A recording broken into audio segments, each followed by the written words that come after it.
surprised. Guys like that. Thank you. Let's bring Nick back up. Thank you very much.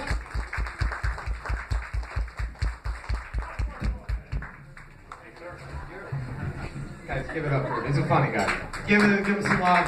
Show him some love. Come on. It's Friday night, people. Wake me the hell up. I have no life.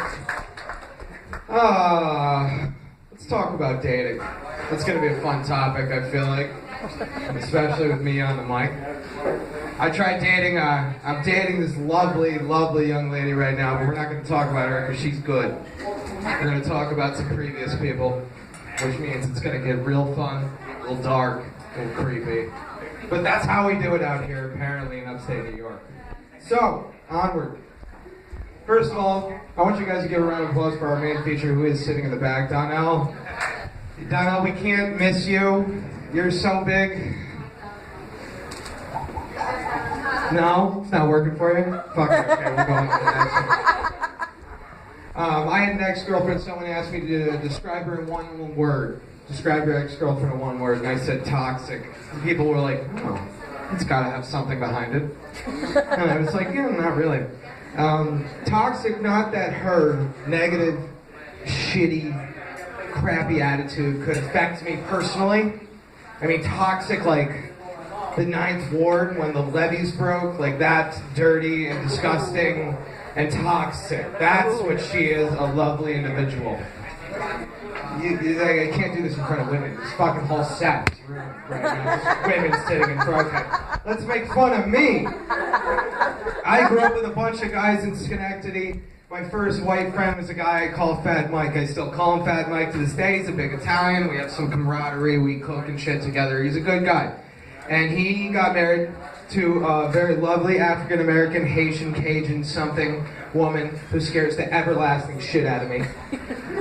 But he's my boy, so we hang out every single week, and in Schenectady, bringing me into the hood with a bunch of black kids hanging out, they're all like this. Look at this guy.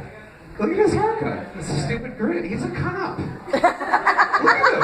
He's just smiling like an asshole. You know, he's got to be a cop. Look at his stupid haircut. Or he's a skinhead, which is never a good comparison. So they're like, he's got to be. None of them believe me. I've been hanging out there for 5 years. 5 years, no one gave. They still do the same bullshit jokes. And I was like, some kid at one point was like, hey, wait a minute, he can't be a cop. I'm pretty sure he just did a line of coke off that girl and she was paid to be here.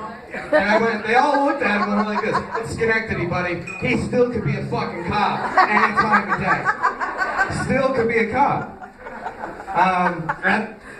One of my buddies, I'm gonna leave his name out of it because he asked me politely to, because he's a teacher now, so he's a respectable member of society. But his name is Kevin Douglas Johnson. He lives at 12 Roland Drive, Albany, New York. If you don't like my material, call the number 518-482-3108 after 11 p.m. and before 5 a.m. And let me tell you, if you're a white guy on a Tuesday still awake at 5 a.m., you have some serious issues. You've never sat around a table on a Wednesday at 5 a.m. and tried to spread out 1 gram of cocaine with 5 gigantic men around you. I have priorities. They're really high, obviously. Fucking life is great. Alright.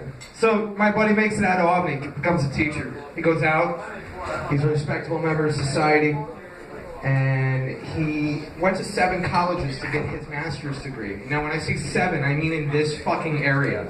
All these colleges were within Rensselaer, Troy, or Albany. All 7.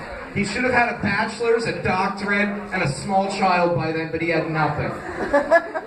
So he finally gets out. By the way, he likes his colleges like I like my women. I mean, it's money up front, and usually everything fails miserably after the first semester.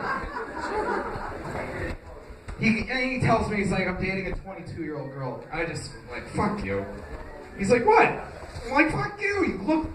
You have a gigantic crater on the side of your face. You have the sex appeal of the school shooting.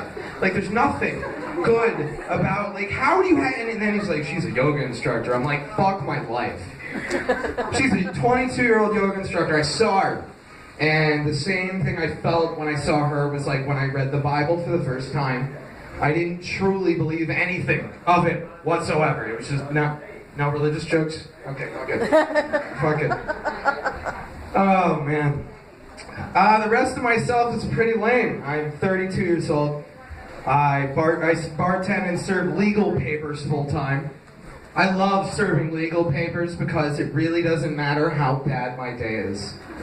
Somebody else is gonna be worse. I have a young 19-year-old who runs Washington County for me, and whenever she knocks on the door, this hot little girl, every man in the world opens it. But when you see me outside the door like this, hi, can you open the door?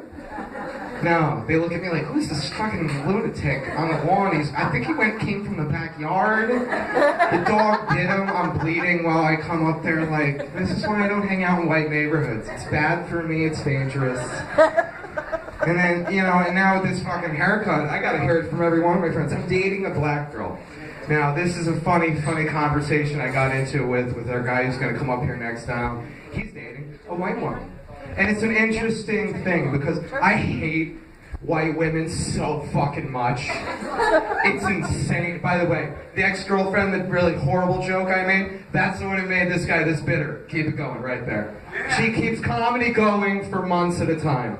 What the hell was I I date this lovely young lady. She's a sweetheart. She goes to church. And she adores me. And I said to Didonna, it's like, what's the difference? So it's like, this black woman takes care of me every goddamn day of my life. Usually white women look at me and go, what have you done to make my day better? And I'm fucked because I've never done anything. It's fucking over with at that point. She's a sweetheart, like I said, which makes me wonder about the educational standards in Albany County, because if she thinks I'm a sweetheart, where's her mindset at? There's a question for you. Fucking... It's gotta be insane. So, my last joke before I bring the big guy up here, let him run things for another half hour or so. When I was 30, I had my midlife crisis. It was very simple. I didn't need to buy a car. I didn't need to buy a TV. No, I would have liked the TV, but my ex took it. God love her. And I had to be a 30-year-old who slept with an 18-year-old. I know. It's pathetic. It's every woman's nightmare. Predators like me running around. They give me mics too. But I had to, so I went at this girl, and then about 4 days later, it was done. It was done. I had that George Bush mission accomplished flag that he had right up on the back of my Kia as I bring that bitch in the parking lot.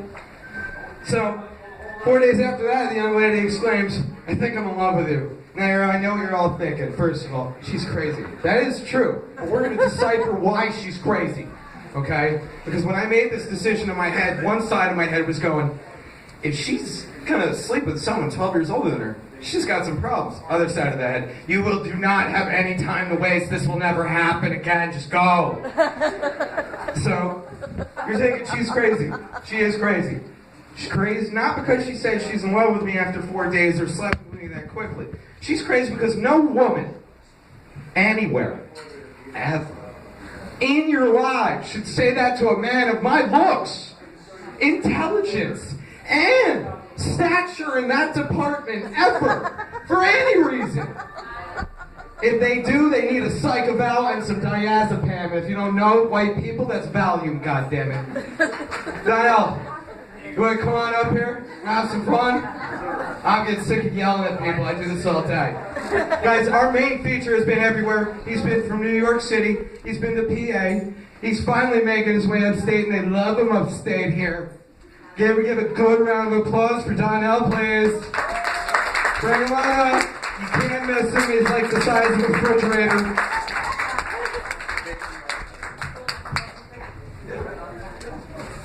Yeah. You guys came on the wrong fucking night.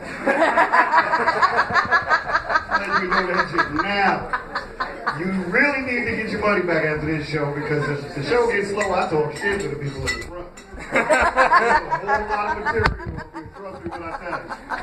Trust me. It gets a bit crazy.